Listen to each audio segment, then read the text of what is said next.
প্রতিনিয়ত এক খামারে থেকে আরেক খামারে যেতে হলে এই ঢাকা চট্টগ্রাম মহাসড়কে এই আমার নর্মাল সাইকেলটা নিয়ে আমার সবসময় যাতায়াত করতে হয়। এটা হচ্ছে আমার রাজপঙ্খী। কেউ দেখে আবার ক্রিটিসাইজ ঘৃণা করবেন না, কারণ এটা আমার জন্য অনেক মূল্যবান রাজপঙ্খী। অত আপনাদের কাছে এটা স্ক্র্যাপ জিনিস, ঠিক আছে? আমার স্ক্র্যাপ জিনিস আমার জন্য রাজপঙ্খী আমার জন্য অনেক বিএমডাব্লিউ গাড়ির সমান মনে করি, কারণ আমি যেই পরিমাণে মানুষ ওই পরিমাণে আমি চলাফেরা করি প্রতিনিয়ত।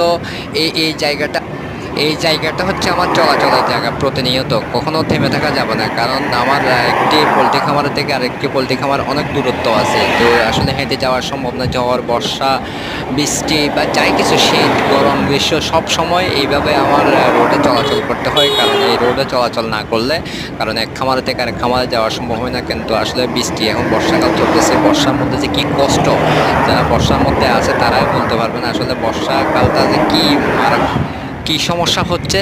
যাদের কাছে আছে বা পোলট্রি খামার আছে বা তারা চাষবাস করতেছে তারাই বলতে পারবেন। তো এই ইউটিউবে ভিডিওটা কার কাছে কেমন লাগে সেটা জানাবেন। আপনাদের যদি অনুপ্রেরণা পাই বা উৎসাহ পাই তাহলে আশা করি আর ধরনের ভিডিও বানাবো, কারণ ইউটিউবের ভিডিও আমি কখনো তেমন একটা দিই না, খুবই কম দিই।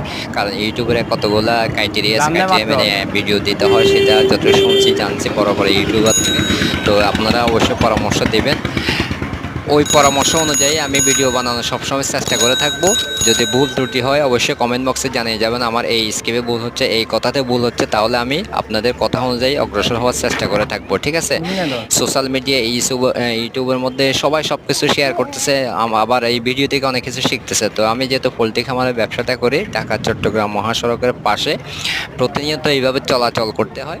অনেক সময় হেঁটে যাওয়া যেহেতু বৃষ্টি হওয়া বা সম্ভব হয় না, অনেক দূরত্বের জায়গা, তো ওই সাইকেলটা নিয়ে চলাচল করতে হয়। আসলে রোডের সাইডে অনেক কষ্ট, কারণ হাইওয়ে রোডের গাড়ি তো বুঝেন, যারা রোডের পাশে আছেন তারা বলতে পারবে হাইওয়ে রোডের গাড়ি যে চাপ দেয় সাইকেলটা নিয়ে।